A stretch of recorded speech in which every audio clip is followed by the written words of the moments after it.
Grabación y vamos a compartir la pantalla. Amén. Compartir. Listo, estoy compartiendo la pantalla. ¿Pueden ver? Sí, sí. Amén. Perfecto. Ok. Nos habíamos quedado entonces la vez pasada en iniquidades.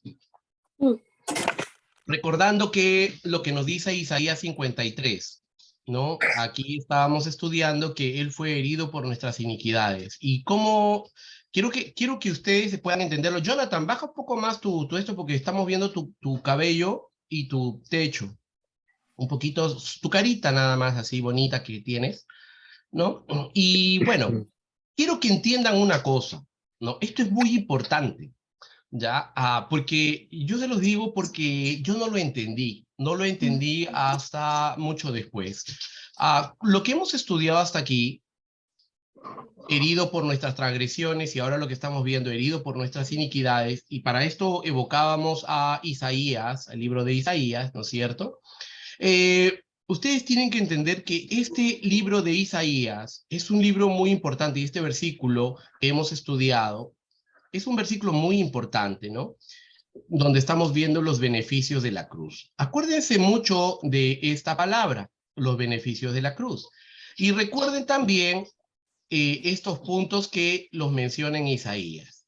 ¿Por qué? Porque siempre nosotros como cristianos vamos a escuchar mucho predicar de esto.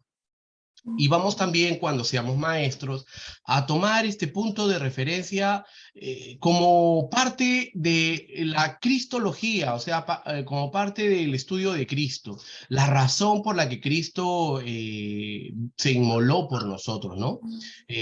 Por los beneficios que tenemos. Entonces yo quiero que ustedes presten mucha atención a este libro de Isaías 53:5. Si tienen su Biblia, subrayenlo, ténganlo. Porque es un versículo no solo para enseñar a nuestros hermanos o a la gente que sea inconversa o atea, sino también para poder predicar. Si en algún momento usted tiene la oportunidad de predicar, pues van a tomar estos puntos de los beneficios de la cruz. Ya hemos visto, por ejemplo, herido por nuestras transgresiones, ahora estábamos aquí herido por nuestras iniquidades. Entendemos la diferencia entre transgresiones e iniquidades, ¿no? Una cosa es decir, transgresiones. ¿Y a qué nos llama las transgresiones? ¿Alguien se recuerda? Amén.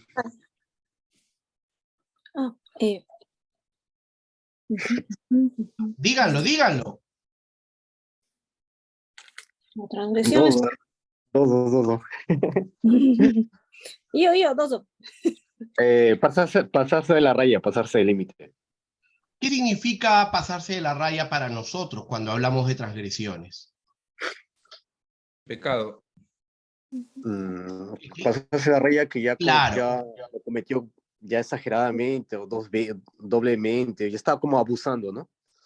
No necesariamente. Creo que lo más conciso es lo que dijo nuestro hermano Jonathan, pecado, en el sentido de que ese pecado, igual que iniquidad, que esta palabra, transgresión e iniquidad, ambos nos llaman al pecado. Pero la diferencia entre transgresión e iniquidad es que las transgresiones son los pecados que nosotros hacemos. Como dice nuestro hermano Alfredo, salimos nosotros de esa raya que Dios ha establecido en nuestras vidas. Cada vez que nosotros salimos de la regla, salimos del límite, estamos transgrediendo las leyes, las palabras, los mandamientos que Dios nos dio. Entonces, eso es de nosotros. Las transgresiones no las cometen nuestros padres, las transgresiones no las cometen nuestros abuelos, sino las transgresiones las cometemos nosotros. Son los pecados que se originan en nuestras vidas. Amén. Esos son transgresiones. Eso que les quede clarísimo. Ahora, iniquidades, que también son pecados, a diferencia de transgresiones, quiere decir que pueden ser heredados. Maldiciones generacionales. Amén. Hola Felipe, que el Señor te bendiga. ¿Cómo estamos? Qué bueno que se han conectado. Amén. Entonces, entiendan lo que Isaías 53:5 nos dice, ¿no? Por una parte, Jesús fue herido por nuestras transgresiones, y ya sabemos que transgresiones son los pecados que nosotros originamos en nuestra vida. E iniquidades. Lo que vamos a ver en el capítulo 35 significa que son los pecados que hemos heredado de nuestros seres queridos, de nuestros antepasados. A eso nosotros en la Biblia le llamamos maldiciones generacionales. O sea, podríamos entonces decir que las maldiciones generacionales están relacionadas con la iniquidad. Amén. Más maldiciones generacionales no tienen relación directa con transgresiones. ¿Ok? Muy bien. Hasta ahí lo estuvimos viendo. Aquí habíamos hablado que es iniquidad y aquí nos menciona que somos hijos de ira por todo lo que se había originado desde Adán y Eva. Les expliqué acerca de lo que se llamaba pecado original porque muchos cristianos no lo comprenden. Y yo les soy sincero que cuando escuché esa palabra, el pecado original, viví muchos años pensando que era el pecado que Adán y Eva cometieron, que yo también lo había heredado, o sea, la acción que hicieron.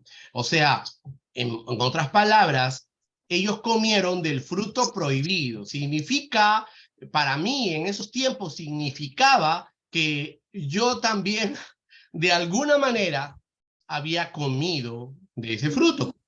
Creo que muchos de nosotros pensaba así.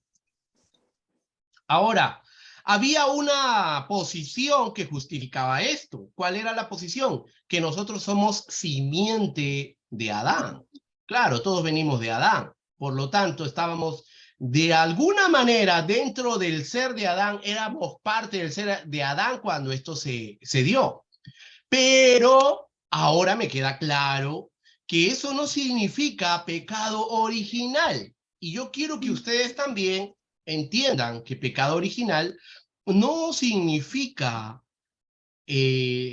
lo que ellos hicieron, el pecado que ellos cometieron, sino significa, pecado original significa la herencia de esa iniquidad que ha pasado hacia nosotros, esa maldición. Eso se le llama el pecado original. Todos nacemos con el pecado original. ¿Qué significa? ¿Que todos hemos comido del fruto? No. Significa que todos nosotros hemos nacido malditos a causa de nuestro padre Adán. Toda la humanidad fue maldecida en Adán. ¿A causa de qué? Del pecado original. ¿Les está quedando claro, mis queridos hermanos? No. Yo no quiero que ustedes piensen que tener nosotros el pecado original es que nosotros también compartimos la mordida del fruto. No. Sino significa que nosotros heredamos esa iniquidad, esa maldición generacional del pecado que Adán y Eva cometieron. Amén. Perfecto. Buenas noches, primita. Ahora sí te veo. Bonita tú. Ya, tú muévete, feo. Muy bien. Ay, mira. Muy bien, sigamos. Ahora vamos a ver dónde nos habíamos quedado, porque estábamos viendo iniquidad. Perfecto, nos habíamos quedado en el punto 4. Vamos a recordar un poquito lo que dice el punto 4 y ustedes van a comprender mejor acerca de la palabra iniquidad. Dice, ¿cuáles son algunos ejemplos de estas iniquidades, hábitos o rasgos? Hábitos y rasgos de iniquidad son tales como la tendencia a mentir. Y aquí nos acordábamos, por ejemplo, de lo que menciona, ¿no? Lo tengo mencionado aquí en Génesis 29, 16, 29, donde Jacob heredó la iniquidad de defraudar del hermano de su madre, ¿no? De Labán. Pero recordamos muy bien que Jacob no lo heredó de Labán, sino de su padre, de Abraham. Porque recuerdan ustedes que Abraham fue quien le dijo a Sara que iban a engañar a, ¿cómo se llama? El rey de Egipto y a Abimelech. Claro, Abimelech, y también Abimelech no era el rey de Egipto. No, primero lo fue, y lo hizo dos veces, ¿no? Uno fue Claro, con lo hizo. Egipto y el otro fue con rey Abimelech de otra ciudad, ¿no? Claro, uno fue el rey de los filisteos, ¿no es cierto? Y este me parece que fue Abimelech, ¿no? Y el otro fue el rey de Egipto que tú mencionas, ¿cierto? Muy bien. Entonces ahí búsquenlo en su Biblia, pero el tema es que Abraham engañó, y como bien dice nuestro hermano, engañó dos veces. Ahora, Abraham engañó y luego vemos que esta iniquidad fue una herencia de maldición para su Isaac. linaje. ¿Ah? Isaac también hizo lo mismo. Isaac también hizo lo mismo con Raquel, ¿cierto? Y también lo hizo con Abimelech, si mal no recuerdo, ¿no? Luego, pero con otro Abimelech, porque recuerden que Abimelech era el nombre era como decir faraón, era como decir rey. Abimelech era un título que se le daba al rey. No era un nombre propio. Bueno, la cuestión es que luego de Isaac esto pasa a su hijo Jacob. Y no solo pasa a Jacob, sino lo vemos que también pasa a sus 12 hijos, ¿no? O sea, todos se volvieron grandes mentirosos en ese sentido. Por eso dice que hábitos y rasgos de iniquidad son tales como la tendencia a mentir, hurtar, defraudar, apuestas de dinero, bebidas alcohólicas, exagerar, chisme, odiar, concupiscencia, codiciar, ser codicioso, celoso, rebelde y adivinador. O sea, nosotros, hermanos míos, estamos propensos, por más cristianos que seamos, a heredar las maldiciones generacionales de nuestros padres, de nuestros abuelos. Y a la medida que nosotros estamos perdidos en el mundo, extraviados, pues la heredamos más rapidito. O sea, ustedes pueden ver en sus vidas lo que sus padres hicieron y que se repiten ustedes. Ahora, cuando nosotros nos acercamos a Dios, nosotros pensamos muchas veces porque hemos escuchado que nos dicen, cuando tú te acercas a Dios, todas las maldiciones son cortadas. Y en partes eso es verdad, pero en partes también nosotros debemos entender algo. Si nosotros no conocemos esas maldiciones, ¿cómo podemos esperar que sean cortadas de algo que no entendemos, que no comprendemos? Algo que en mi vida, como experiencia, yo he vivido por este tema de maldiciones, es que yo tengo que identificar las maldiciones que hay en mi familia, las iniquidades que hay en mi familia que me atañen. Cómo Satanás ha usado esas iniquidades para atacar mi vida. Y cada uno de ustedes tiene que saber de qué Dios los va a curar, los va a limpiar. Es un poco confuso el creer que, bueno, hemos recibido a Cristo como nuestro Señor y Salvador, la sangre de Cristo nos limpia y estamos limpios. ¿Pero limpios de qué? Exactamente. Sabemos general, en una forma genérica que estamos limpios, ¿pero de qué? Y siempre me recuerdo de algo que escuché en un predicador que decía lo siguiente: cuando tú vas al doctor, tú vas y le dices, doctor, sáneme, el doctor te va a preguntar, ¿de qué? ¿No es cierto? ¿Cuál es tu dolencia? Entonces tú tienes que conocer la dolencia. Ahora, podemos decir, pero Dios es el que todo lo sabe, omnisciente, ¿cierto? Sí, Dios lo sabe todo. El problema no es Dios, Él lo sabe todo. ¿El problema quiénes son? ¿Por qué?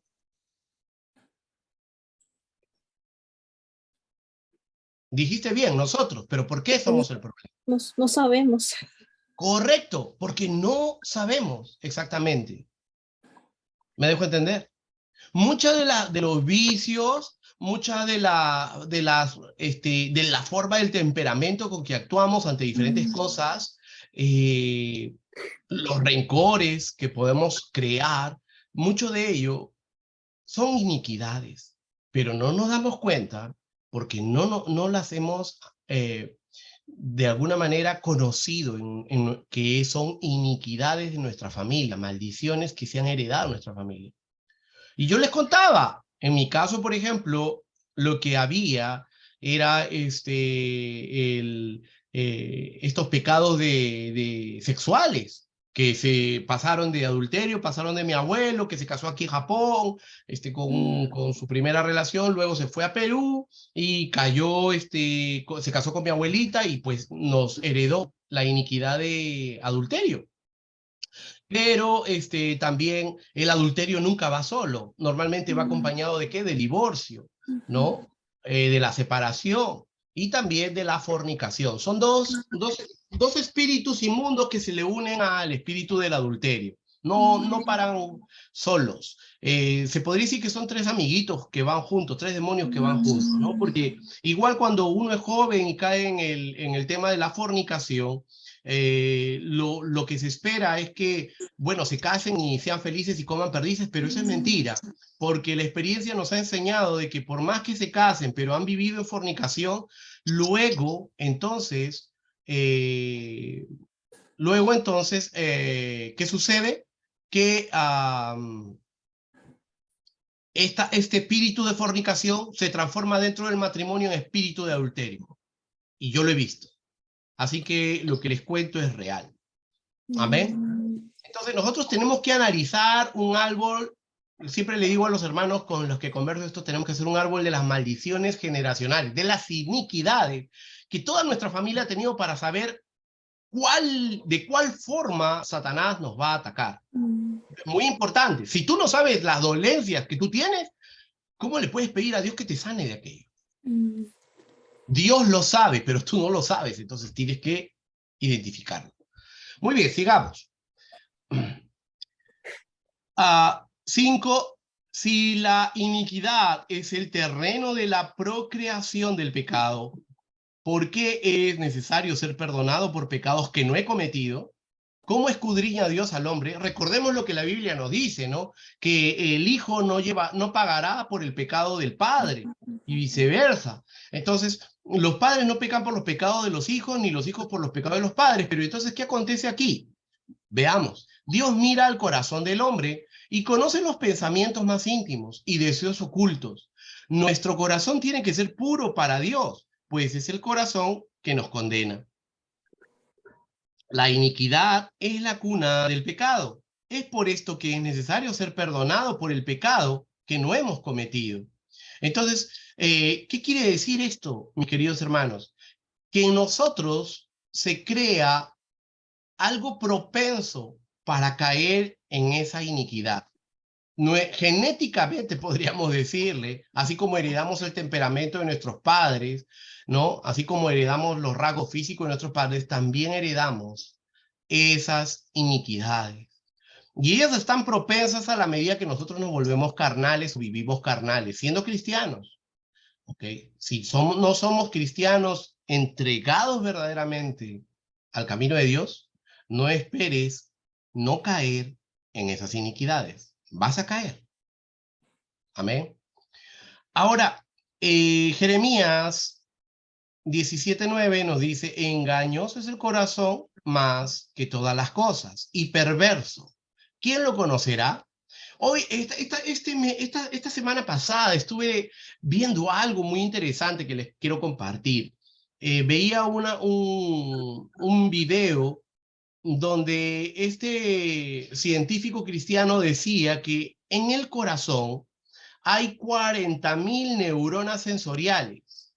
Así han contado. En el corazón existen 40.000 neuronas sensoriales.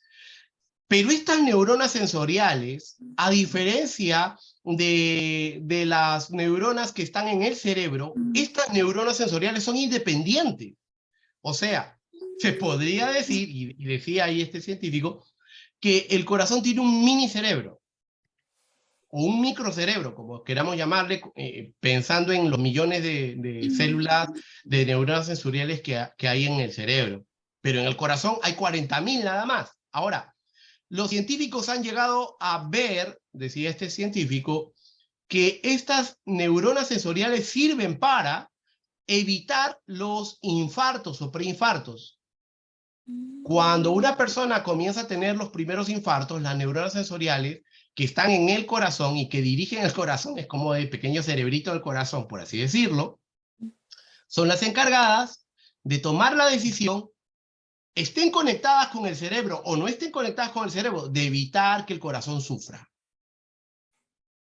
Ahora, este científico cristiano llevaba a estos versículos donde habla del corazón y habla que el corazón también nos lleva a tomar decisiones, y decía, la Biblia no se equivoca cuando nos dice estas cosas. Porque claro está que si nosotros hemos leído aquí Jeremías 17:9, dice, engañoso es el corazón. O sea, lo está atribuyendo al corazón, no dice engañoso es el cerebro. Se va directamente al corazón. Y dice, engañoso es el corazón más que todas las cosas y perverso. Y ahora que tú y yo conocemos que nuestro corazón tiene un microcerebro, podríamos decir que ese cerebro puede tomar sus propias decisiones. Por eso también viene la frase que dice, no pienses con el corazón, sino utiliza la cabeza. ¿No? Hay veces nosotros decimos frases que no entendemos en su totalidad, pero tienen algún fondo de razón. Perfecto. Primera de Samuel 16:7 nos dice, y Jehová respondió a Samuel, no mires a su parecer ni a lo grande de su estatura, porque yo lo desecho. Porque Jehová no mira lo que mira el hombre, pues el hombre mira lo que está delante de sus ojos, pero Jehová mira el corazón. Otro versículo, Mateo 5:28, pero yo os digo que cualquiera que mira a una mujer para codiciarla, ya adulteró con ella en su corazón. Esto es interesante, ¿no? Porque si te das cuenta aquí, no solo es mirar a la mujer. No solo es mirar a la mujer. Si tú lees bien lo que está diciendo aquí, dice, pero yo os digo que cualquiera que mira a una mujer para codiciarla, ya adulteró con ella en su corazón. Hay algo necesario que activa esta situación de adulterio, y es que la mujer también, entonces, esté propensa a ser deleitada, a ser codiciada a través de los ojos. Entonces, si tú lees esto, vas a entender que no es solo el hombre el que está mirando, sino la mujer que está deseando ser mirada. Por eso dice la última frase, ya adulteró con ella en el corazón, en su corazón, ¿no? Entonces nosotros debemos de tener mucho cuidado, guardar nuestro corazón, guardar nuestras miradas, porque si nosotros vemos a una mujer y esa mujer también está con esos deseos de codicia, entonces definitivamente tú ya caíste en un pecado de adulterio, lo que nos dice aquí. ¿Ok? Entonces hay que tener mucho cuidado. Sigamos. Punto 6. ¿Podemos ser libres de la maldición de la iniquidad? Sí. Jesucristo dio su cuerpo para ser herido en el Calvario para libertarnos de la maldición de la iniquidad. Y nuevamente nos repite Isaías 53:5. Mas el herido fue por nuestras rebeliones, molido por nuestros pecados, iniquidades. El castigo de nuestra paz fue sobre él, y por su llaga fuimos nosotros curados. Ahora, ¿qué necesitaríamos para que sea efectiva esta bendición, esta promesa de que el castigo, que él fue molido por nuestros pecados? O sea, ¿qué necesitaríamos nosotros para que esta promesa de molido por nuestros pecados pueda salir de nosotros y verdaderamente nosotros ser limpiados de todo ello? ¿Alguien lo entiende? ¿qué podríamos necesitar?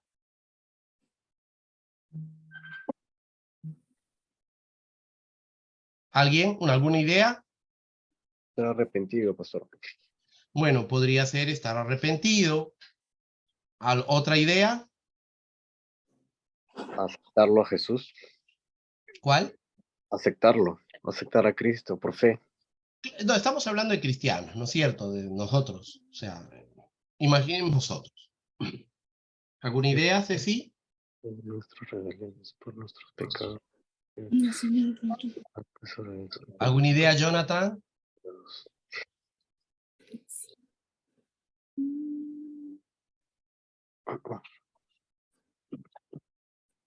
¿Alguna idea, Felipe, Harumi?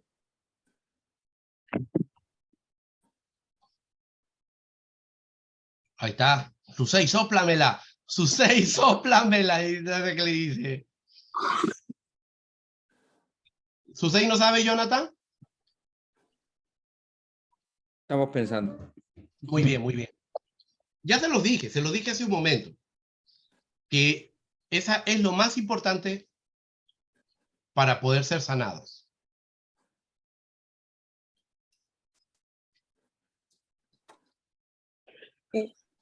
Guarda nuestro corazón. La anterior, por ahí. Que nosotros identifiquemos cuáles son esas iniquidades de las cuales adolecemos. Si nosotros tenemos claro cuáles son las iniquidades con las cuales Satanás ataca nuestras vidas, nosotros podemos entregársela a Dios. Pastor, Ay, pero claro, debemos saber nuestras iniquidades, ¿cierto? Para eso, como usted dice, se hace, hija, por favor, se hace un árbol genealógico donde puedes ver desde tus abuelos, ¿no? Pero en sí, mis padres van a saber lo que sus padres han hecho. mira, no necesariamente tú tienes que preguntarle a tus padres lo que tus abuelos hicieron, ¿no? Tú puedes ver lo que tus padres hicieron. Tú puedes ver lo que tus padres hicieron y ya tienes una idea de las iniquidades que se crearon, tal vez en tus padres, ¿no? O tal vez la heredaron. Es como, en mi caso, por ejemplo, yo no le pregunté a mi abuelo, abuelito, ¿tú cometiste adulterio con mi abuelita? No, sino por mi madre, yo me enteré de que mi abuelo, por parte de mamá, había cometido adulterio con mi abuelita. Y más aún, o sea, tengo tías que no son hermanas de mi abuelo y de mi abuela, o sea, son hijas de mi abuelo con otros compromisos. Entonces eso es adulterio. Amén. Ahora, otra situación, brujerías. Tú agarras y puedes ver en tu linaje si alguno de tus familias vivía haciendo brujerías o vivía compartiendo con brujerías, leyéndose las cartas, leyéndose las manos, creyendo en esas cosas. ¿Te das cuenta? O sea, no necesitas preguntarle a tu abuelo, tu bisabuelo, tal vez ya ni están, pero tú sabes bien que eso se hereda. Y todas esas cosas que se heredan, entonces, son las que hoy en día llegan a nuestras vidas. Amén. Y de eso nosotros cuando comenzamos a pensar, nos damos cuenta de nuestra realidad. Amén. Ahora, ¿cómo tú puedes saber si verdaderamente eso es una iniquidad o es una transgresión, ¿no? Porque puede ser que se inició en ti. Por ejemplo, en mi caso, ustedes saben, yo cuando era joven caí en pecado de fornicación con mi esposa. En ese momento era mi enamorada. Ahora, podía ser una transgresión, ¿cierto? ¿Cómo saber si eso era una transgresión o una iniquidad? Pues comencé a recordar que mis padres también pasaron lo mismo. Ahora, nunca le pregunté a mis padres, oye, papá, ¿tú cometiste fornicación con mi mamá? No le pregunté. Es tan simple como agarrar y sacarla, saber que 2 más 2 son 4. ¿Cuándo se casó mi papá? Cuando nació mi hermana. Y no era 7 mesina. ¿Ok? Claro, pues.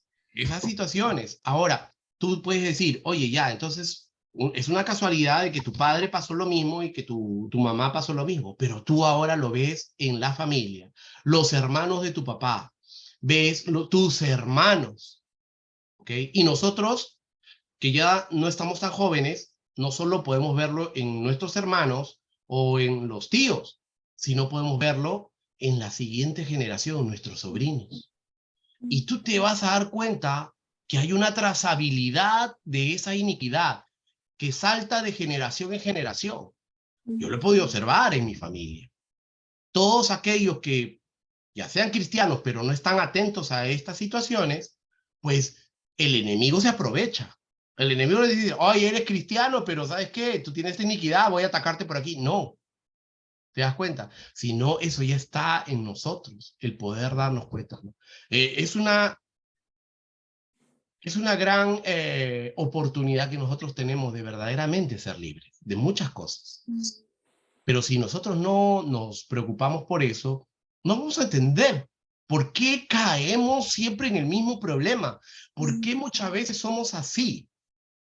Y cuando nosotros comenzamos a darnos cuenta de nuestro entorno y las iniquidades que nuestra familia se dieron por parte de papá, por parte de mamá, por parte de los abuelos, por parte de los tíos, entonces nos damos cuenta que hay algo que tenemos que entregárselo a Dios y urgentemente pedirle que Él nos sane, trabajar en eso.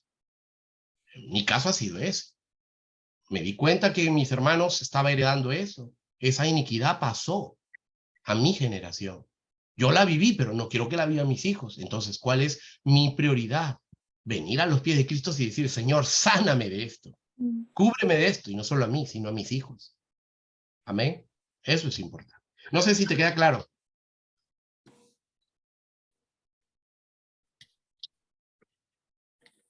¿Te queda claro, Jonathan? No te escucho, papá. Sino que justo cuando hablaste se congeló toda la imagen y no escuché nada. ¡Guau! Ya, la grabación. Menos mal que lo hemos grabado. Amén, sigamos entonces. ¿Podemos ser libres? Entonces, como les decía, sí podemos ser libres. ¿Ok? Ahora, sigamos. Él es quien perdona todas tus iniquidades, el que sana todas tus dolencias, dice Salmo 103:3, ¿no? Y empieza bien hermoso este salmo, ¿no? Bendice, alma mía, al Señor. Bendiga todo mi ser su santo nombre, ¿no? Bendice, alma mía, al Señor y no olvides ninguno de sus beneficios. Luego, Salmos 32:2, ¿qué nos dice? Bienaventurado el hombre a quien Jehová no culpa de iniquidad y en cuyo espíritu no hay engaño. Qué lindo, ¿no? Porque aquí podríamos entenderlo de dos perspectivas. Primero, nos dice, a quien Jehová no culpa de iniquidad. ¿Por qué? Porque en cuyo espíritu no hay mentira, no hay engaño. Pero también podríamos entenderlo de la otra perspectiva, en cuyo espíritu no ha sido engañado. ¿Ok? Y a eso somos llamados nosotros, a no vivir engañados. Recuerden que el enemigo nos quiere siempre engañar, aún como creyentes. Tantos creyentes en el mundo viven engañados, y ustedes lo saben. Y piensan que van a ir al cielo. Amén. Punto 7. ¿Cómo podemos ser libres de la maldición de la iniquidad?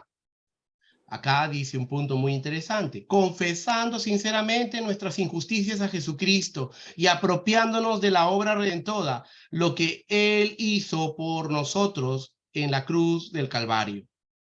Entonces, aquí nos está diciendo que nosotros tenemos que confesar, pero para confesar tú tienes que saber lo que vas a confesar, reconocer lo que vas a confesar, identificar lo que vas a confesar.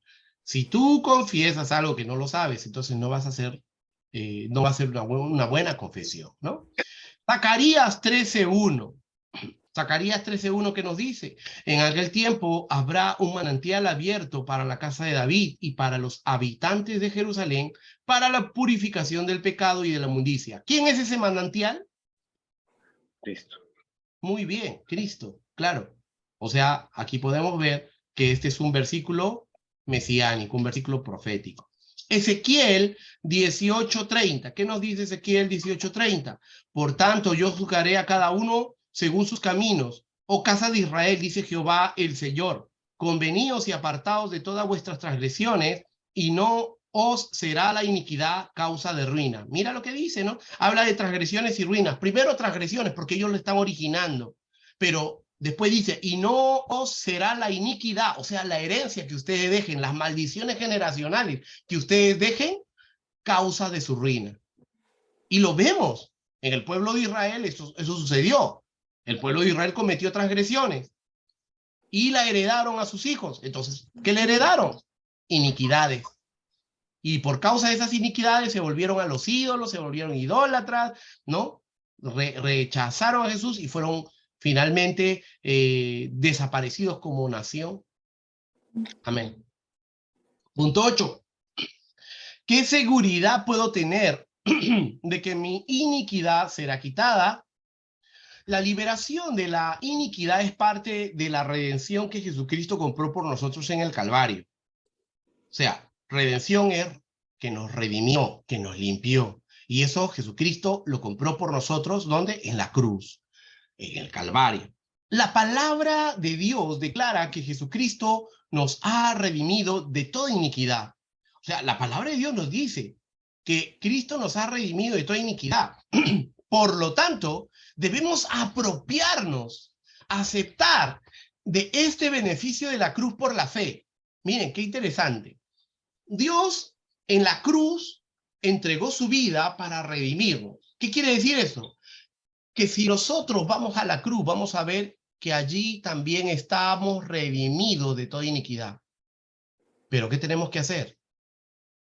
Reconocer cuáles son nuestras iniquidades para poder tomar ese beneficio verdaderamente.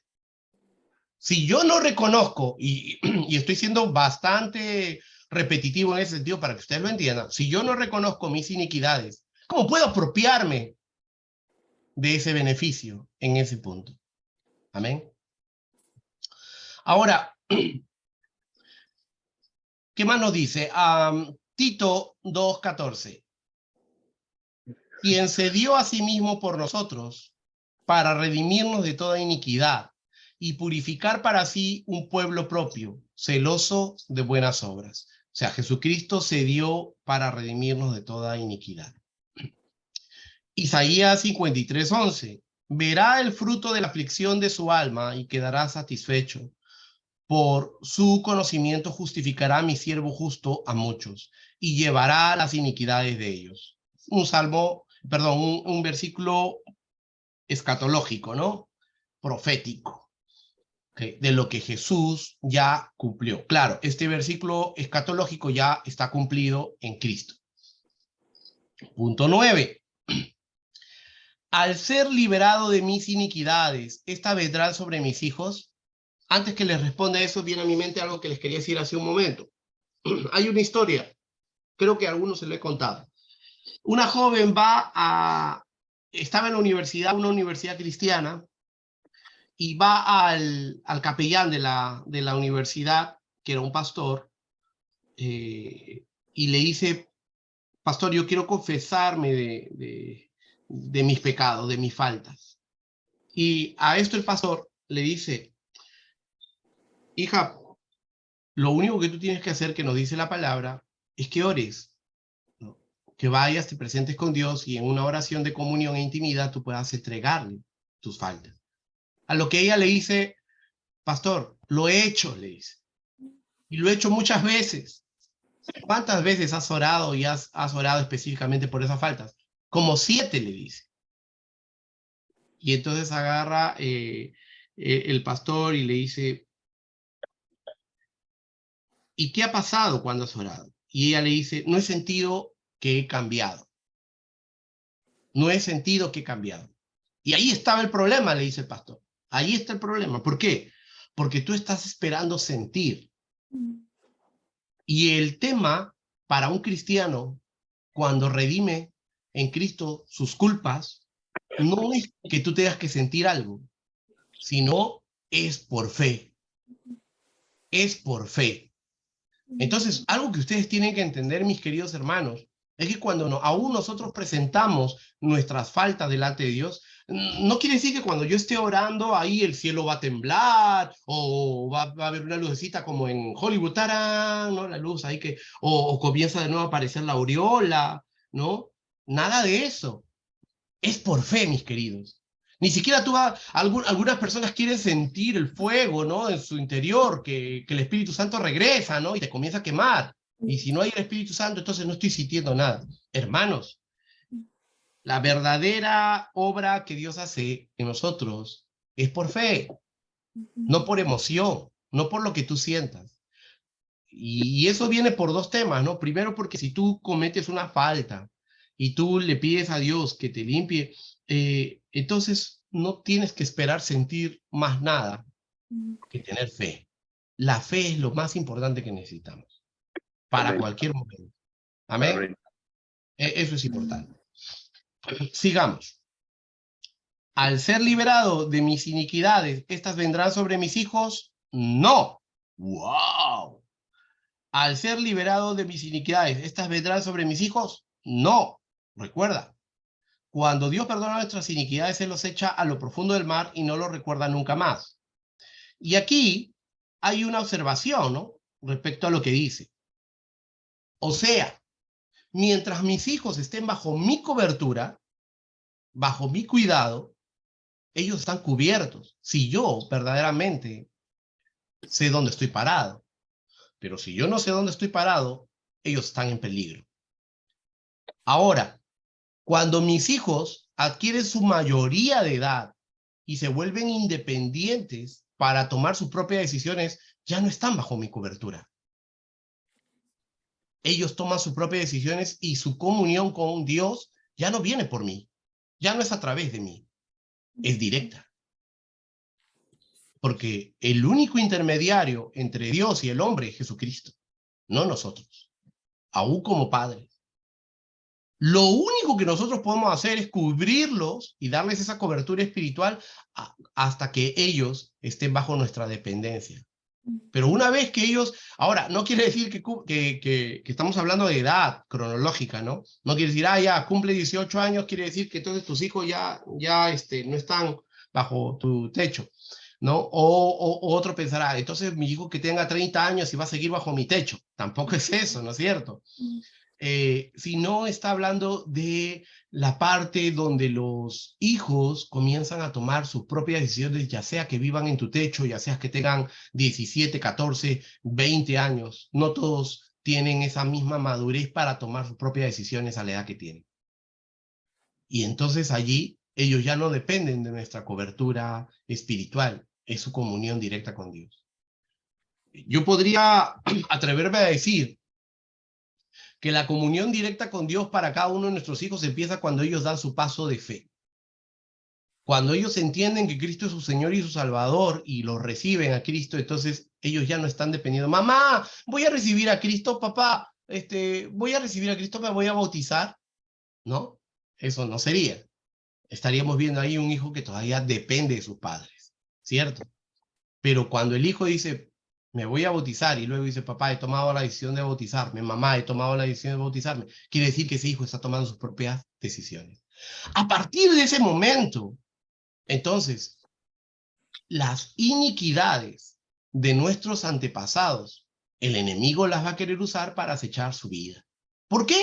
Porque nuestra condición de hijos, de descendencia, de herencia, como queramos llamarle, está propensa. El enemigo sabe que puede atacarnos por ello. Amén. Eso es lo que ustedes tienen que entender y tienen que hacerle entender a sus hijos. Nuestros hijos están bajo nuestra cobertura hasta que ellos tomen sus propias decisiones. Muy bien, sigamos. Miqueas 7, 18 y 19. ¿Qué Dios como tú, que perdona la maldad y olvida el pecado del remanente de su heredad, no retuvo para siempre su enojo porque se deleita en misericordia? Él volverá a tener misericordia de nosotros, sepultará nuestras iniquidades y echará en lo profundo del mar todos nuestros pecados. Es verdad, cuando yo identifico las iniquidades de mi familia y yo se le entrego a Cristo y le digo, Señor, yo estoy adoleciendo de esto, son iniquidades que han venido a mi vida. te lo entrego y te pido que me ayudes, que a través de tu Espíritu Santo me limpies y trabajes en mi vida. Entonces Dios toma esas iniquidades, que yo se las estoy presentando, porque sé lo que me atañe, y Él, que dice acá la palabra, que las toma, la echa en lo profundo del mar y se olvida. O sea, ya estoy limpio. Amén. Ya estoy limpio. Ahora, Jeremías 50:20. En aquellos días y en aquel tiempo, dice Jehová, la maldad de Israel será buscada y no aparecerá, y los pecados de Judá y no se hallarán, porque perdonaré a los que yo hubiere dejado. Observación. Para entender el poder de la oración al quebrantar la iniquidad, leer la maravillosa historia de Jabes, que está en 1 Crónicas, verso 4, 9, 10. Es un versículo, dos versículos pequeños nada más. Sin embargo, así como Juan 1:1 tiene una revelación muy grande de cómo uno ora. Sigamos. Vemos a un joven que nació en dolor, tristeza, rodeado de maldad, ilegalmente, sin ninguna posteridad en Israel. Con todo, oró y Dios le libró. Hasta el comentario es más grande que lo que hay en el versículo aquí. Muy bien. Hasta allí, ¿alguna pregunta, hermanos? ¿Les queda claro?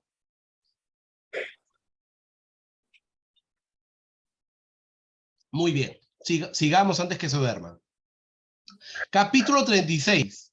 El castigo de nuestra paz sobre él.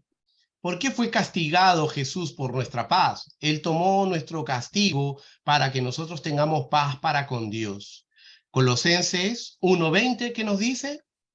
Y por medio de él reconciliar consigo todas las cosas, las que están en la tierra como las que están en los cielos, haciendo la paz mediante la sangre de su cruz. O sea, aquí vemos que nuestro Señor nos reconcilia. Y es por eso que el castigo de Jesús trajo nuestra paz. ¿Por qué? Porque al reconciliarnos, nosotros ya no somos hijos de ira, hijos de maldición, sino estamos en paz delante de Dios. Antes éramos considerados hijos de ira. ¿Qué es paz? Paz, conforme al diccionario, es un estado de tranquilidad y quietud, una libertad total de todo aquello que estorba, librándonos de toda ansiedad. La paz nos habla de orden, seguridad y armonía. Algo que yo siempre les digo a ustedes, como cristianos, nosotros para tomar una decisión, para saber si vamos a ir a la derecha o a la izquierda, para comprar aún un caramelo, necesitamos siempre tener paz. Si no tenemos paz para hacer algo, aún para la obra de Dios, hermanos, mejor nos quedamos sentados y no lo hacemos. La paz es muy importante, ¿no? Cuando la paz viene de Dios, entonces nosotros tenemos como la aprobación para hacer ello, porque nos da la paz. O sea, por más que los resultados no sean las expectativas que estamos esperando y que estamos viendo, si Dios nos dio paz para tomar esa decisión y hacerlo, Él está dirigiendo y teniendo el control de todo. Pero si nosotros no tenemos paz y nos atrevemos a hacer algo, hermanos, ahí prepárense, pues. Después no lloren. ¿Ok? Recuerdo una historia, ¿no? Creo que ya se los conté, pero igual. Es la mejor historia que yo tengo, ¿no? Necesitábamos un carro, no teníamos carro. Mi hija Sara, estaba por nacer. Y entonces estábamos buscando un carro y había una persona, un peruano, que vendía carros de segunda acá en nuestra ciudad. Entonces él, fue nuestro amigo, se hizo amigo, el Señor lo puso en el camino para bendecirnos de alguna u otra manera. Después de un tiempo agarra y me dice, Israel, veo que necesitas un carro, te voy a dar un carro, me dice. Como él vendía carros, entonces, yo la verdad no estaba muy expectante porque no tenía ni siquiera esa emoción. Pero él me trae el carro. Y me trae un carrito blanco, parecido a mi carrito rojo, pero era en color blanco. Y me lo da. Y me dice, Israel, te traje este carro, toma las llaves. Y yo me quedo así, lelo, ¿no? Y me dice, no, es para ti. Sé cómo están pasando las cosas, así que tómalo. Pero no tengo el dinero, le digo, para pagarte. Un carro de esos yo sabía que estaba como 80 soles, 80,000 yenes. y no tenía esos 80.000 yenes para pagarle. Y me dice, me pagas cuando puedas. Así me lo da. Me pagas cuando puedas, no te preocupes. Pero, ¿saben qué? Desde que yo recibí la llave, yo no tuve paz. Y voy en ese momento, entro a mi apato y le digo a mi esposa, ahí ella con su barrita, y le digo, amor, ha venido tal persona y mira, me ha dado la llave y me ha dado el carro. Y mi esposa tampoco tuvo paz. Y mi esposa me dice, no, pero no podemos recibirlo. Y yo tampoco tenía paz. Entonces, ¿qué hacemos? Hay que devolverlo. Lo llamé, me dice, no, quédate con el carro. Así que agarré, tuve que ir con el carro y dejárselo en su lugar. Le agradecí, le pedí perdón, pero ¿saben qué? Lo hice, y lo hice porque no tenía paz.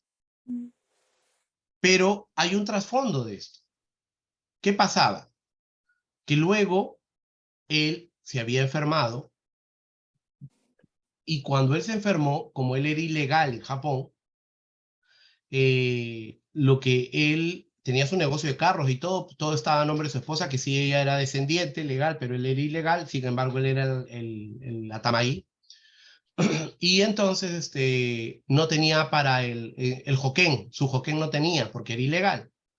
Así que, como tenía mi edad, me dice, Israel, estoy pasando problemas de, ¿cómo se llama el azúcar a la sangre? Diabetes. Y ustedes saben que los diabéticos, cuando tienen una herida, no se les cierra a causa de que no, la sangre, el azúcar en la sangre y esto. Y él tuvo una herida grande en la pierna, y me la muestra y me dice, Israel, necesito ir a atenderme porque parece que se me va a cangrenar. Entonces, yo agarré y cometí un gran error. Mi error fue ser muy buen samaritano, demasiado, y darle mi joquén para que se atienda. Él se atendió y todo. Luego, cuando se atendió, el Espíritu Santo puso en mi corazón que lo que había hecho no estaba bien. ¿Por qué? Porque estaba poniendo en riesgo mi permanencia aquí en Japón. Estaba poniendo en riesgo todo, mi familia. Porque si a él lo descubrían y descubrían que yo le había dado mi joquén, pues yo iba a estar con muchos problemas. Entonces agarré y me llama al siguiente mes y me dice, Israel, ¿me puedes prestar de nuevo tu joquén? ¿No? Entonces, imagínense si yo hubiera tenido el carro de él. Pucha. O sea, ya no me hubiera dicho, Israel, ¿me puedes prestar tu joquén? Claro, claro. ¿Qué me hubiera dicho? Oye, hermanito, ¿sabes qué? No me pagues, pero dame tu joquén, pues. Ajá, ajá. Salte por el mango. Entonces, el tema es, hermanos, que cuando el Espíritu Santo nos pone paz para hacer una cosa, tenemos que hacerla. Y muchas veces nos vamos a equivocar. Yo, por ejemplo, me equivoqué al darle mi joquem, o sea, lo hice de puro emotivo. Dije, no, tengo que ayudarlo, ¿no? Porque es un compatriota y todo, pero luego, reflexionando en el tema, me di cuenta de que en vez de ayudarlo, me había puesto en riesgo a mí. Entonces, a Dios gracias, el Señor me hizo ver que no estaba bien como estaba procediendo, ¿no? Así que al final la amistad no duró porque él quedó resentido a causa que no le presté más el joqué, ¿no? Pero pues tú tienes que ver qué es más importante, tu familia, tu estabilidad, o una persona que está trabajando todo por interés. Y vamos a vivir esas cosas, vamos a tener personas que se nos acerquen a nosotros y quieran trabajarnos por el interés, ¿no? Pero no vamos a tener paz. Pero cuando tengamos paz, como les digo, las puertas se abren. Claro, no va a ser de la noche a la mañana, pero la paz nos va a hacer aún luchar contra las tempestades. Y eso fue lo que nos sucedió para ganar el carro que verdaderamente conseguimos. Nosotros, como les digo, iban a ser la nena, y entonces no teníamos, pensábamos solo en un carrito el más chiquitito posible. Así era el de Barbie y de Ken, no importa, con tal que nos lleve a todos, ¿no? Porque queríamos un placa María y uno chiquito. Y esa era nuestra oración. Pero luego un hermano de la iglesia nos dice, pastor, he encontrado una persona que vende carro y es un carro como para usted y su familia. Cuando vamos a ver el carro, nosotros con mi esposa encontramos que era un Serena grande. Y nosotros dijimos, no, estamos buscando placa amarilla, no placa blanca. Y mi hija, gracias, se sube y se quedó encantada en el carro. Mi esposa se sienta y se quedó encantada. Ya no quería, ya quería Entonces yo me senté también en el volante y me quedé enamorado del carro, ¿no? Entonces nos fuimos a la casa, vimos cuánto teníamos que pagar, podíamos, ajustándonos, haciendo buena economía, podíamos pagarlo, pero dijimos, no, con toda la experiencia que ya hemos pasado, lo primero que tenemos que hacer, ¿qué cosa es? Ponerlo en oración. Y lo pusimos en oración. Y ¿saben qué?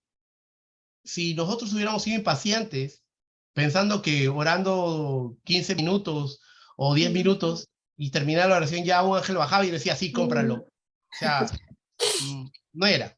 No, no, a Dios gracias, nosotros tuvimos la paciencia para esperar, y esperamos un día, y esperamos 2 días, y esperamos 3 días, y no cambiaba ese anhelo en nuestro corazón de tener el carro. Así que después del tercer día que estábamos orando y teniendo esa paz, con mi esposa convenimos en ver el carro. Cuando llamamos, ¿qué nos dicen? El señor que nos vendía el carro dice, ¿el carro? No, ese carro ya se vendió, dijo. Ese carro ya se vendió. Y vieran nuestras caras dentro de la pata, ¿no? Estábamos súper tristes, estábamos tristes. No, pero bueno, no era de Dios. Pero teníamos paz, sí, teníamos paz. Ah, ya. Y así, o sea, parecíamos decepcionados, tristes. Pasan 2 días. Cuando pasan 2 días, nos llaman por teléfono. Señor Oshiro, usted está buscando ese carro, el Serena, sí. Ah, ya lo tenemos. O sea, cuando Dios te va a dar algo, hermano, y pone la paz, te digo, hay veces no va a ser fácil, pero si tú perseveras, lo vas a lograr. Amén. Entonces, la paz es importante en la vida del creyente. Si un creyente no tiene paz, mejor que no salga de su casa. Si un creyente no tiene paz, mejor que no se mueva. Amén. Eso es importante. Ahora yo les digo, no, si un cliente no tiene paz, no sale de su casa, el domingo nadie va a la iglesia, porque pastor no tenía paz. Ustedes se la saben todas, pues, ¿no? El pastor se la sabe todo. Ya. Entonces, ¿qué es paz para con Dios? La paz para con Dios es ser reconciliado con Dios. Somos reconciliados con Dios cuando somos atraídos a la armonía y amistad con Él. ¿No? ¿Qué nos dice 2 Corintios 5:20? ¿Pueden leer 2 Corintios 5:20 todo el verso, por favor? ¿Quién lo puede leer? ¿Va? Cecilia está arriba. Ya. 2 Corintios. 2 Corintios, capítulo 5, verso 20.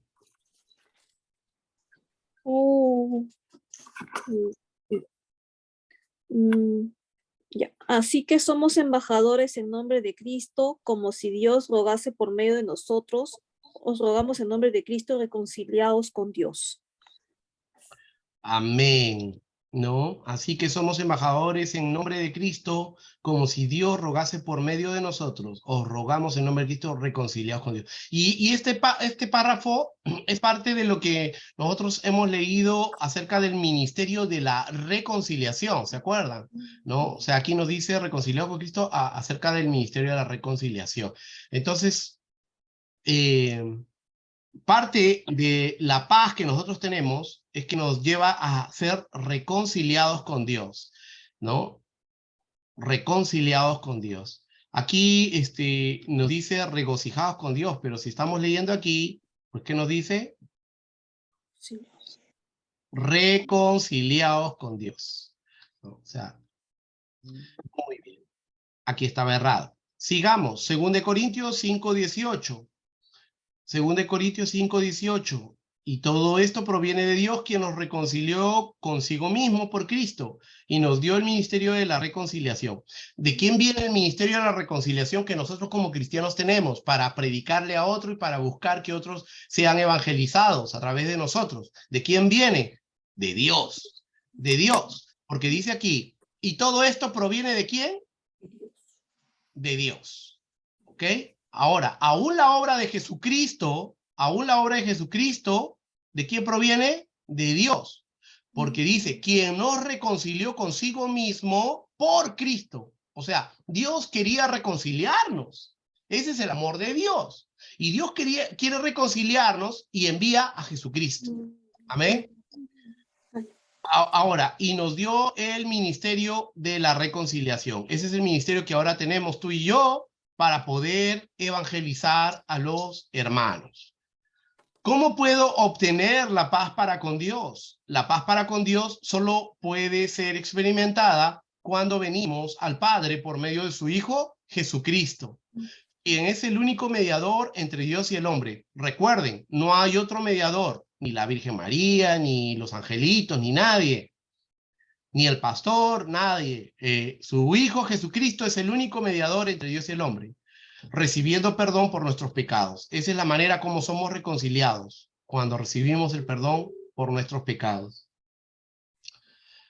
Isaías 9:6, porque un niño nos es nacido, hijo nos es dado, el principado sobre su hombro y se llamará su nombre admirable, consejero, Dios fuerte, Padre eterno, príncipe de paz. Justo ahora en el curso que estoy estudiando de la maestría, estamos viendo Cristología, y nos enseñaban que este versículo que estoy subrayándoles es un versículo cristológico. ¿Por qué? Porque aquí nosotros podemos ver los atributos de Cristo como Dios, o sea, es la forma como tú dices que Cristo es Dios. Es la forma como nosotros podemos reconocer que Jesucristo es parte de la Trinidad, es Dios. ¿Por qué? Porque dice, ¿qué dice aquí? Aquí dice, un niño nos es nacido, hijo nos es dado, o sea, está encarnado, ¿no? Y el principado sobre su hombro y se llamará su nombre admirable, consejero. Y ustedes deben de recordar que cada una de estas palabras están en todo el Pentateuco. Por ejemplo, cuando Dios le dice, ¿y cuál es tu nombre? ¿Por qué preguntas por mi nombre? Que es admirable.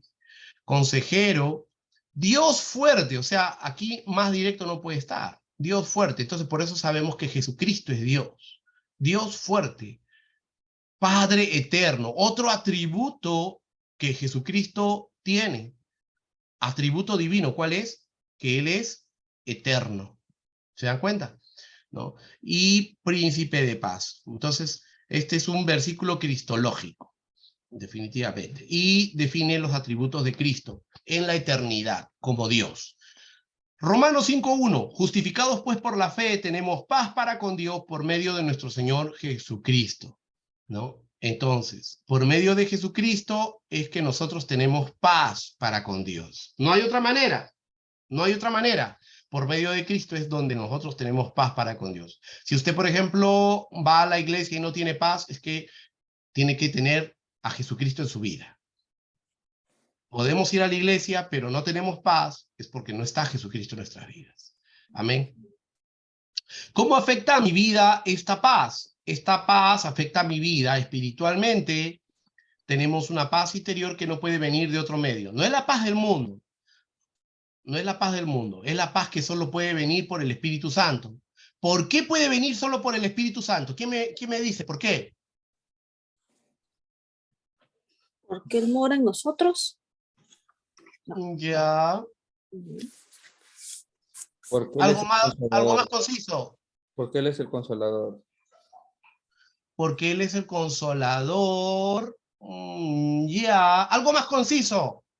Punto. A ver. A ver, Si tu ya, pregunta es buena, un punto. Si no es buena y es un chamullo, te quito un punto.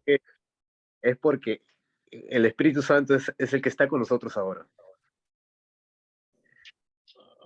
No te voy a quitar un punto, pero tampoco te voy a poner, porque no fuiste conciso.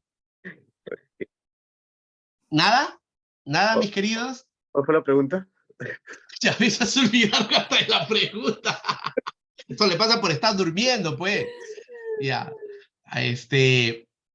Acuérdense de Gálatas 5, 22 y 23. Gálatas 5, 22, 23. ¿De qué habla?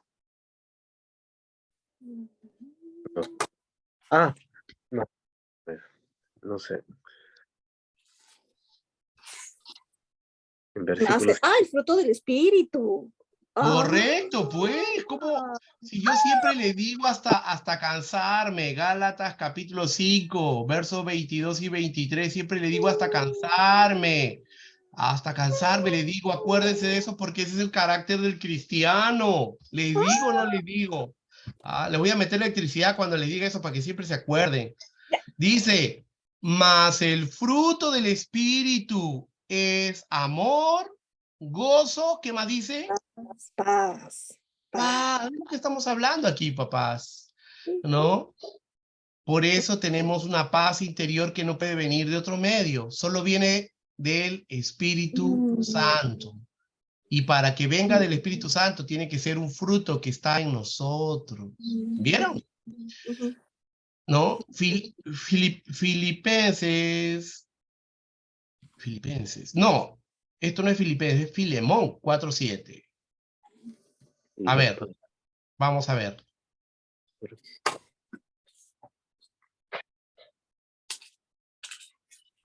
Ya, entonces sí es Filipenses. Porque Filemón tiene un capítulo. Sí. Filipenses 4:7. Sí, aquí está. Y la paz de Dios que sobrepasa todo entendimiento guardará vuestros corazones y vuestros pensamientos en Cristo Jesús. O sea, la única manera como nosotros podamos tener guardados nuestros pensamientos y nuestros corazones es en Cristo Jesús, a través de la paz de Dios. 2, somos hechos libres del continuo acosar del pecado. Claro, cada uno de nosotros vivimos atribulados cuando no tenemos la paz de Dios. Pero cuando tenemos la paz de Dios, que es a través del Espíritu Santo, el Consolador, como ustedes lo dijeron, nos consuela y nos da su paz. Amén. También es parte de la obra del Espíritu Santo. Hebreos 10:22. Acerquémonos con corazón sincero, en plena certidumbre de fe. Y todo es por fe, no es por sentimientos, como les digo, ¿no? Es creer que así será. O sea, ¿alguien ha ido, alguien ha visto la vida eterna ya? No. Nadie, ¿cierto? Pero entonces, ¿cómo crees tú que no te vas a ir al infierno si no te vas a ir al cielo? Por fe. Por fe, por fe. Por fe parte nuestra salvación. Y eso lo tenemos que tener clarísimo. Sin fe no somos nada. Por eso dice la Biblia, sin fe no es posible agradar. Claro. Muy bien, sigamos. Acerquémonos con corazón sincero, en plan certidumbre de fe, purificados los corazones de mala conciencia y lavados los cuerpos con agua pura. O sea, vivir en santidad. Lavados los cuerpos con agua pura es vivir en santidad. 3, nos limpia de todo sentir de contaminación y condenación. Sí, es verdad, cuando tú estás lleno del Espíritu Santo, cuando la obra del Espíritu Santo está en ti, entonces la paz que viene del Espíritu Santo te da la certeza de que todo lo malo que has hecho ya desapareció, como dice la palabra en Miqueas 5:17 al 19, que es echado al fondo del mar y Dios ya no se acuerda. Entonces, hermanos, eso solo puedes tú tenerlo y ganarlo cuando tienes esa comunión con Dios, esa intimidad con Dios, a través del Espíritu Santo. No hay condenación ya. Lo que yo haya hecho, por más vil que haya podido ser, Dios me lo ha perdonado. Entonces, yo ya no me siento condenado. No siento que me voy al infierno, sino a mí me espera la bendición de estar contemplando la gloria de Dios eternamente. Es por fe. Ahora, pues, ninguna condenación hay para los que están en Cristo Jesús, los que no andan conforme a la carne, sino conforme al Espíritu. Amén. Por eso tenemos que andar conforme al Espíritu Santo. Romanos 8:1. 4. En el tiempo de nuestra muerte tendremos aún este sentir de paz y seguridad. Una de las cosas que me gustaba leer era cuando Jacob habla y bendice a todos sus hijos, a sus 12 hijos, y luego él muere. Dice la palabra que él no murió con los ojos abiertos, así atribulado a qué va a pasar con mis hijos. Como él murió, dice que él se encorvó como un bebé y apaciblemente ahí murió, ¿no? Entonces, yo he podido escuchar a muchas personas ancianas que han vivido en la fe y aunque no tenían ya fuerzas, su deleite era saber a dónde iban. Entonces, ese tendría que ser nuestro deleite si nosotros verdaderamente estamos afirmados en nuestra fe. Pastor, Sí, hay ese tema de que la gente se muere, ¿no? Y siempre hablo en el lado no sé, en el lado de una creencia, ¿no? O se podría decir, pero siempre me dijeron que el hombre, cuando pasa el tiempo, ¿no? Cuando uno es joven, tiene miedo a la muerte, ¿cierto? ¿Ne? Pero mientras va creciendo y va pasando el tiempo, el hombre también se va preparando para la muerte. Entonces, eh, o sea, ya deja de tener miedo a la muerte. Yo creo que no, yo creo que todos tienen miedo a la muerte, ¿no? Pero aquí, más que miedo a la muerte, es la incertidumbre de lo que te espera, ¿no? O sea, nadie está seguro porque nadie regresó como para decirte, oye, me morí y estoy aquí, pero ¿sabes qué? Te cuento, allá es así. O sea, no lo hemos escuchado. Hemos escuchado a muchas personas que dicen, morí y resucité, ¿no? O reviví, ¿no? Pero como que queda todavía esa sensación. Hay grupos, hay cristianos que dicen, oye, vi el cielo cuando morí, ¿no? Pero de ahí me dijeron, ¿sabes qué? No es tu hora y todavía vuelve, ¿no? Una cosa así. Pero nos parece tan raro, tan extraño, que todavía queda la incertidumbre y no hay certeza. O sea, hemos podido escucharlo a través de los siglos, eso, pero no hay certeza. Pero nosotros, como cristianos, en nuestra razón no deberíamos tener certeza, pero en nuestra fe sí. En nuestra fe sí. Y la fe rompe la razón, ¿cierto? Porque para nosotros vivir por razón, la razón es lo tangible. La razón es que ¿cómo se puede decir? Leyes que rigen nuestra vida en esta tierra, en lo material. Y eso, de alguna manera, se sustenta nuestra razón para darle lógica a todo lo que nos rodea. Pero la fe rompe la razón en ese sentido. Porque nosotros no hemos visto a Jesucristo, pero sí lo hemos sentido. Porque nosotros no hemos visto al Espíritu Santo, pero podemos sentir su bendición, su presencia y sus frutos. Porque nosotros no hemos visto a Dios, pero en nuestra fe tenemos certeza de que Él es real. Hay algo en nuestro interior que nos llama a creer en aquello que no hemos visto. Y ahora, ¿cómo se fundamenta eso? Más y más se fundamenta cuando el Espíritu Santo está. Hay muchas personas que sí se mentalizan, pueden hasta decir que no tienen miedo de morir, ¿no es cierto? Puede haber gente así, yo creo que puede haber. Pero ¿sabes qué? Aunque esas personas digan, no tengo miedo a la muerte, y más aún, o sea, yo me mato para mostrarle que no tengo miedo a la muerte, ¿qué le espera al otro lado? El ¿Qué le infierno, espera al otro? ¿Te das cuenta?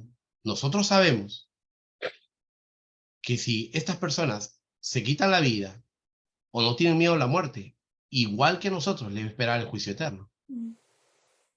Puede vivir como machito y morir como machito, pero al final va a tener que estar igual que nosotros delante del gran trono blanco. ¿Me dejo entender? Ahora, me viene a la mente algo que una vez vi en una publicación que decía, ¿no? Algún pastor decía, pero mira, velo desde este punto de vista, decía, si Dios no existe y tú crees en Dios, pues no pierdes nada, porque cuando mueras, y si Dios no existe, entonces no hay nada que perder. Pero si Dios existe y tú no crees en Dios, entonces ya perdiste. ¿Por qué? Porque cuando tú mueras, como Dios existe, tú vas a estar en su presencia y por lo tanto está frito. Por lo tanto, decía él, es mejor que creas, para que así no pierdas lo que pueda haber en el otro lado. Pero ¿sabes qué? Yo refuto esa idea. ¿Por qué? Porque es una idea racional, no es una idea de fe. Es una idea que se construye con la lógica humana. Y al final, la fe no viene por lo que haya o no haya, es creer en lo que no hemos visto. Mira lo que nos dice Hebreos 11:1. Vamos al libro de Hebreos. Y vamos a Hebreos, capítulo 11, verso 1. Lo voy a agrandar. Plop, plop. Para que puedan verlo mejor.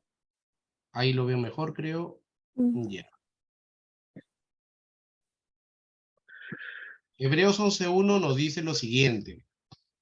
Es pues la fe, la certeza de lo que se espera.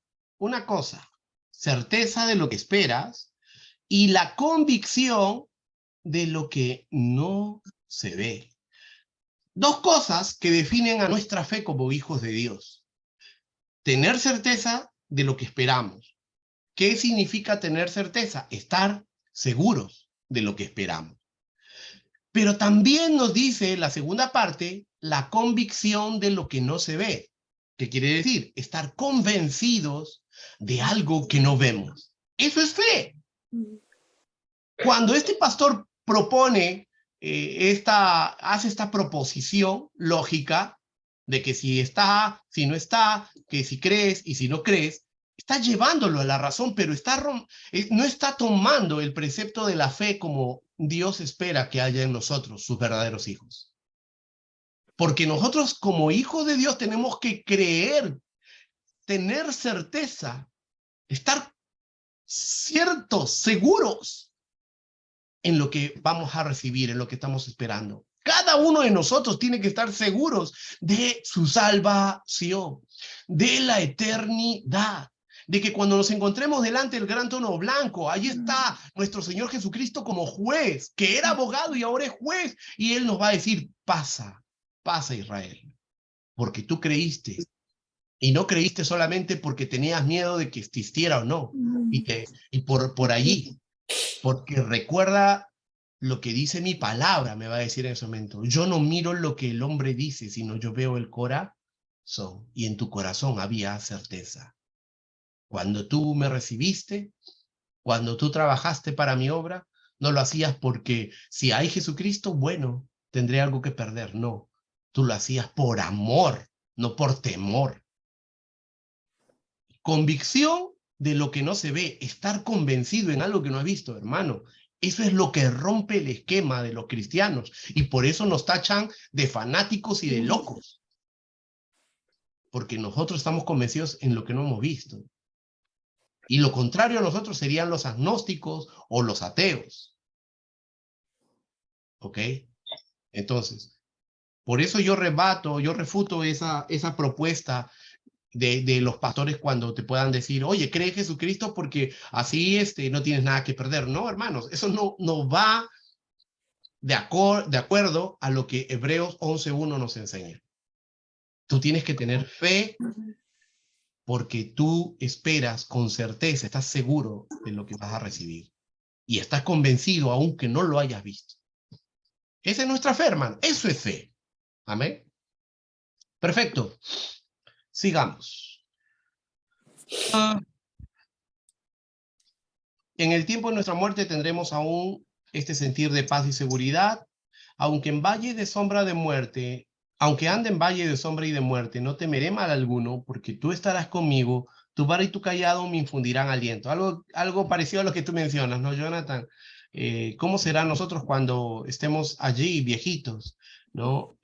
Pues confiando, ¿no? Y pidiéndole a Dios, ¿no? Algo que siempre me acuerdo es las últimas veces que vi a Pastor Estrada, que para mí era un siervo del Señor, y cuando él me hablaba, la última vez que conversamos, así cara a cara, él me hablaba y decía, por eso, hijo, tenemos que seguir perseverando en la palabra, tenemos que llevar el mensaje.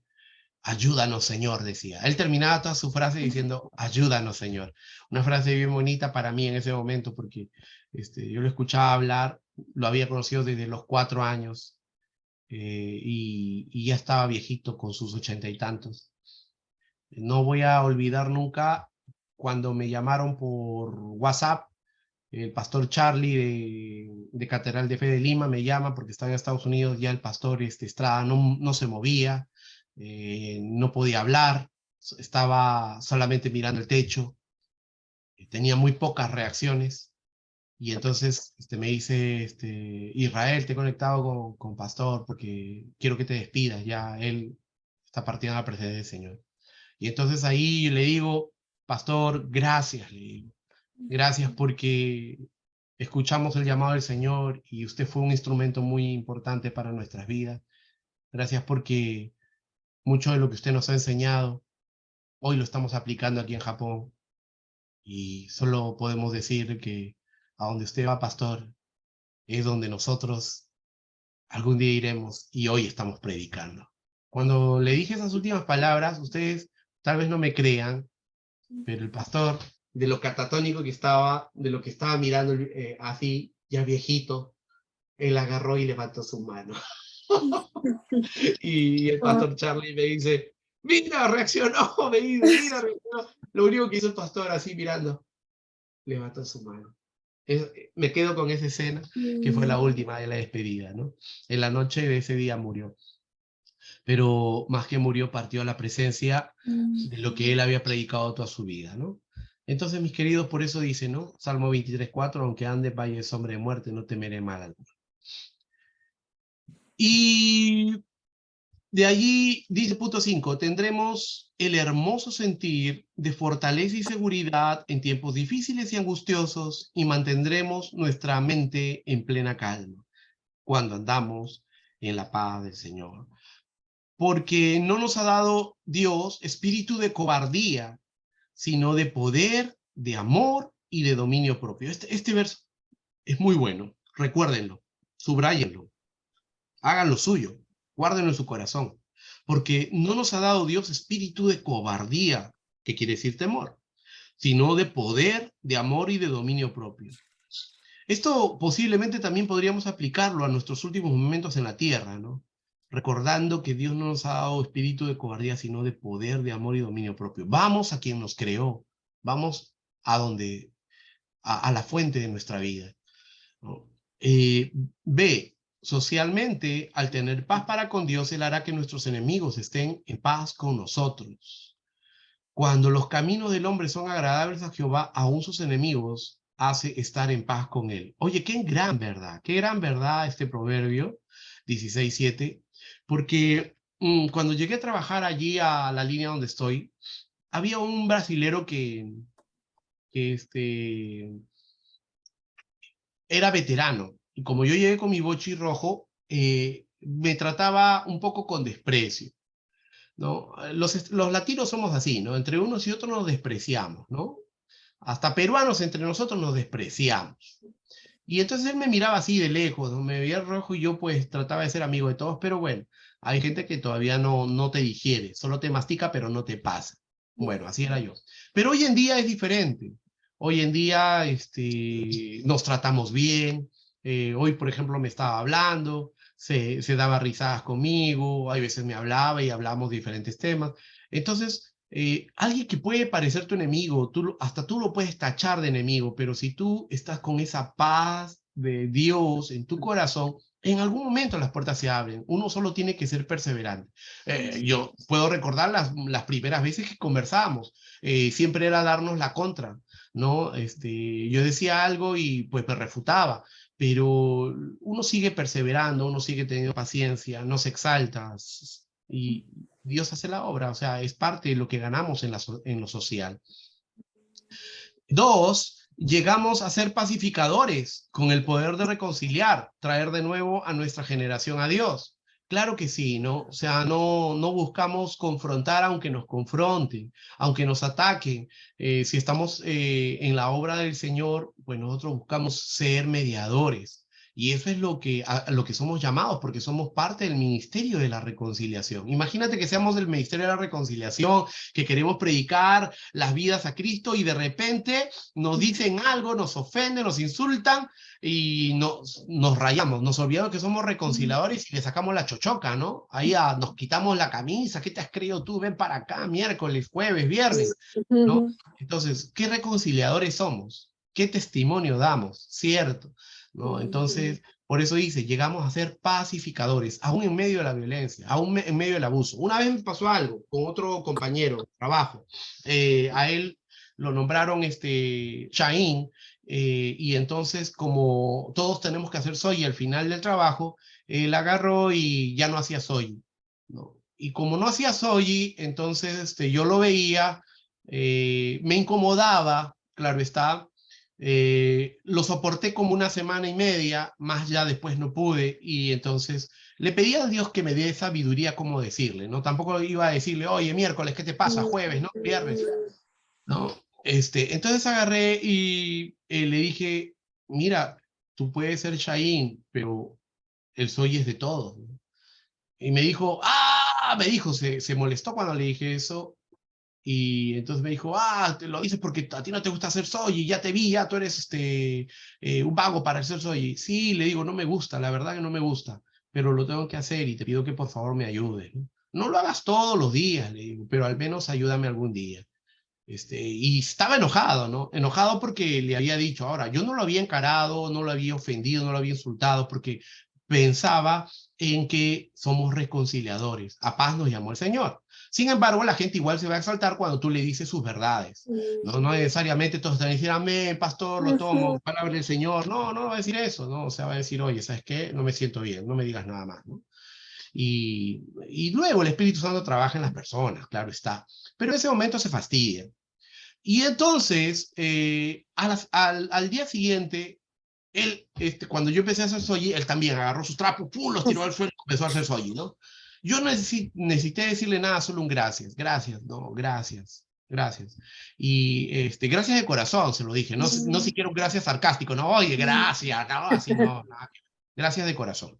La cuestión es que todo volvió a su cauce normal. Después de una semana ya éramos nuevamente amigos, ya estábamos hablándonos. ¿Por qué? Porque uno buscó ser sabio para no llevar la sangre al río. ¿Sí?